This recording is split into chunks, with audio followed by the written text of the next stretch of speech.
ಎಲ್ಲ ಸ್ಪರ್ಧಾರ್ಥಿಗಳಿಗೆ ಕರುನಾಡ ಪಾಠಶಾಲೆ ಯೂಟ್ಯೂಬ್ ಚಾನಲ್ಗೆ ಸ್ವಾಗತ.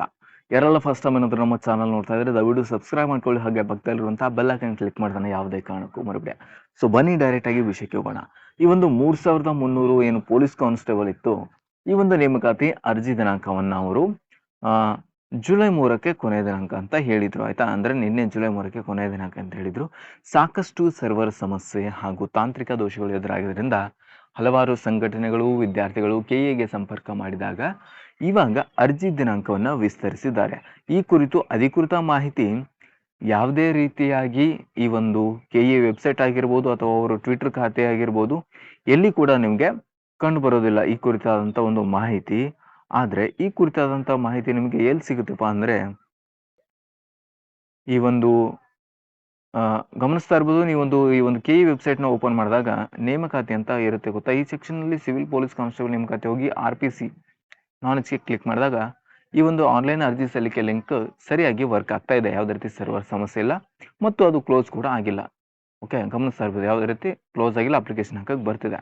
ಬಟ್ ಈ ಕುರಿತು ಅಧಿಕೃತ ಮಾಹಿತಿ ನಿಮ್ಗೆ ಎಲ್ಲಿ ಸಿಗ್ತಾ ಇದೆ ಅಂದರೆ, ಪ್ರಿಯಾಂಕಾ ಖರ್ಗೆ ನಿಮ್ಗೇನು ಗೊತ್ತಿದೆ, ಪ್ರಸ್ತುತ ಗೃಹ ಸಚಿವರಿದ್ದಾರೆ ಇವರು. ಇವರ ಒಂದು ಟ್ವಿಟರ್ ಖಾತೆಯಲ್ಲಿ ಹಂಚಿಕೊಂಡಿದ್ದಾರೆ. ಏನಂತ ಹಂಚಿಕೊಂಡಿದ್ದಾರೆ ಅಂತ ನೋಡ್ತಾ ಹೋದಾದ್ರೆ, ರಾಜ್ಯದ ಕಾನೂನು ಸುವ್ಯವಸ್ಥೆಯನ್ನ ಬಲಗೊಳಿಸಲು ಗೃಹ ಇಲಾಖೆಯಲ್ಲಿ ಖಾಲಿ ಇರುವ ಹುದ್ದೆಗಳನ್ನು ಭರ್ತಿ ಮಾಡಲು ನಿರ್ಧರಿಸಲಾಗಿದ್ದು 3395 ಸಿವಿಲ್ ಪೊಲೀಸ್ ಕಾನ್ಸ್ಟೇಬಲ್ ಹುದ್ದೆಗಳ ನೇಮಕಾತಿ ಈಗಾಗಲೇ ಅಧಿಸೂಚನೆ ಹೊರಡಿಸಲಾಗಿದೆ. ಸಿವಿಲ್ ಪೊಲೀಸ್ ಕಾನ್ಸ್ಟೇಬಲ್ ನೇಮಕಾತಿಗೆ ಅರ್ಜಿ ಸಲ್ಲಿಕೆ ಪ್ರಕ್ರಿಯೆ ಪ್ರಸ್ತುತ ಚಾಲ್ತಿಯಲ್ಲಿದ್ದು, ಅಂದ್ರೆ ನಿನ್ನೆ ಚಾಲ್ತಿಯಲ್ಲಿತ್ತು, ಇವರು ನಿನ್ನೆ ಮಾಡಿರುವಂತಹ ಟ್ವೀಟ್. ಅರ್ಜಿ ಸಲ್ಲಿಸಲು ದಿನಾಂಕ 3/7/2026 ಹಾಗೂ ಅರ್ಜಿ ಶುಲ್ಕ ಪಾವತಿಸಲು ಕೊನೆ ದಿನಾಂಕ 4/7/2026 ಕೊನೆ ದಿನಾಂಕವನ್ನಾಗಿ ನಿಗದಿಸಲಾಗಿತ್ತು.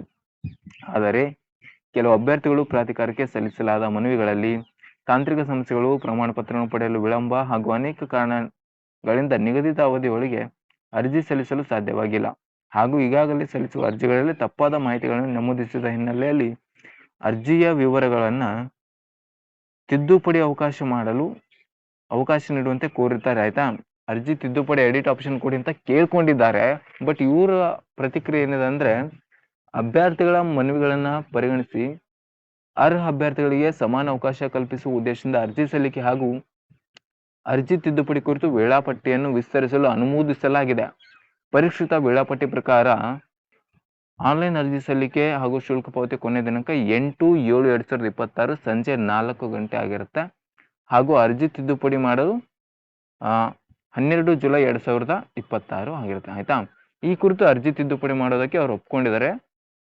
ಬಟ್ ಅರ್ಜಿ ತಿದ್ದುಪಡಿ ಮಾಡ್ಕೋದಕ್ಕೆ ಯಾವುದೇ ರೀತಿಯ ಇನ್ನೂ ಅವಕಾಶ ಅವರು ವೆಬ್ಸೈಟ್ನಲ್ಲಿ ಕೊಟ್ಟಿರೋದಿಲ್ಲ. ಸೊ ಅದನ್ನ ನಾವು ಚೆಕ್ ಮಾಡ್ತಾ ಹೋಗೋದಾದ್ರೆ ಕೇವಲ ಅಲ್ಲಿ 6 ಸ್ಟೆಪ್ಸ್ ಇದೆ. ಬಟ್ 7ನೇ ಸ್ಟೆಪ್ ಕೂಡ ಬರುತ್ತೆ. ನಿಮ್ಮ ಒಂದು ಅರ್ಜಿಯನ್ನು ತಿದ್ದುಪಡಿ ಮಾಡ್ಕೋದಕ್ಕೆ ಅದು ನಾಳೆ ಬರ್ಬೋದು ಅಥವಾ ಇವತ್ತು ಕೂಡ ಬರ್ಬೋದು. ಬಂದ್ಮೇಲೆ ನಿಮಗೆ ಅಪ್ಡೇಟ್ ಕೊಡ್ತಾ ಹೋಗ್ತೀನಿ. ಓಕೆ, ಸೊ ಇದೇ ರೀತಿ ಹೆಚ್ಚಿನ ಮಾಹಿತಿಗಳಾಗಿ ನಮ್ಮ ಕರ್ನಾಟಕ ಪಾಠಶಾಲೆ ಯೂಟ್ಯೂಬ್ ಚಾನಲ್ನ ಸಬ್ಸ್ಕ್ರೈಬ್ ಮಾಡ್ಕೊಳ್ಳಿ ಮತ್ತು ಪಕ್ಕದಲ್ಲಿರುವಂತಹ ಬೆಲ್ ಐಕನ್ ಕ್ಲಿಕ್ ಮಾಡೋದನ್ನ ಯಾವುದೇ ಕಾರಣಕ್ಕೂ ಮರಿಬೇಡಿ. ಬೆಲ್ ಐಕನ್ ಕ್ಲಿಕ್ ಮಾಡಿದ್ರೆ ನಾವು ಹಾಕುವಂತ ವಿಡಿಯೋಗಳು ನಿಮಗೆ ಮೊದಲು ನೋಟಿಫಿಕೇಶನ್ ಆಗಿ ಬರ್ತವೆ. ಸೊ ಈ ಕುರಿತು ಏನು ಹೆಚ್ಚಿನ ಡೌಟ್ಸ್ ಇದ್ರು ಕೂಡ ಕಮೆಂಟ್ ಸೆಕ್ಷನ್ ಅಲ್ಲಿ ಕಮೆಂಟ್ ಮಾಡಿ.